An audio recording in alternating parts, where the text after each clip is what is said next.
ఈరోజు ముఖ్యంగా పశ్చిమ నియోజకవర్గ ప్రజలు కొండ మీద ప్రాంతం వాళ్ళకి ఉపయోగపడే విధంగా జియో నెంబర్ 30 కూడా ముఖ్యమంత్రి గారు చొరవ తీసుకొని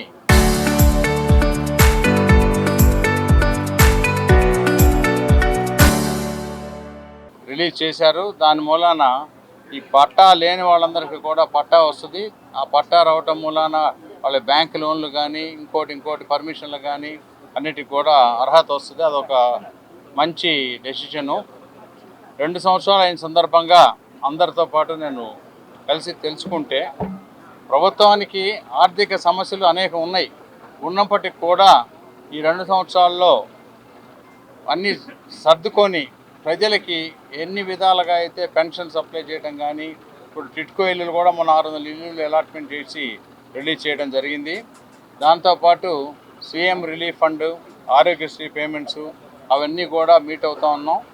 ప్రజలకి ఇంకేదైనా సమస్యలు అంటే విద్య, వైద్యం అయితే మాత్రం మా సుజనా ట్రస్ట్ నుంచి కూడా స్పెషల్గా ప్రతి శనాదివారాలు పెట్టి వీలైనంత వరకు ప్రజల్ని సిక్ అవ్వకుండా, అంటే సిక్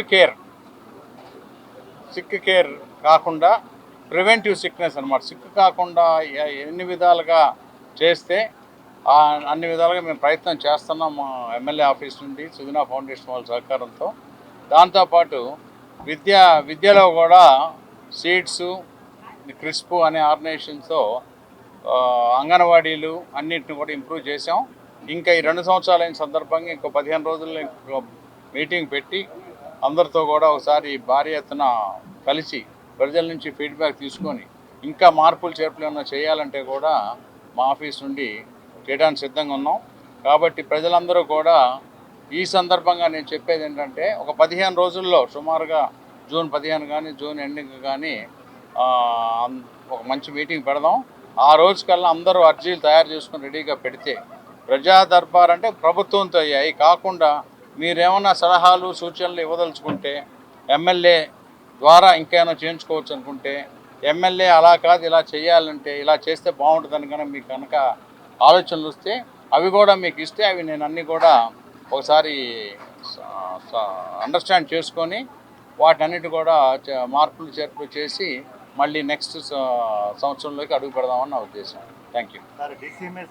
స్కూలు కుమ్మరపాలెం. ఓకే, అయిపోయింది. అది ఫాలోఅప్ చేస్తున్నాం. చేసి ఇంకొకసారి నేను కనుక్కుంటాను.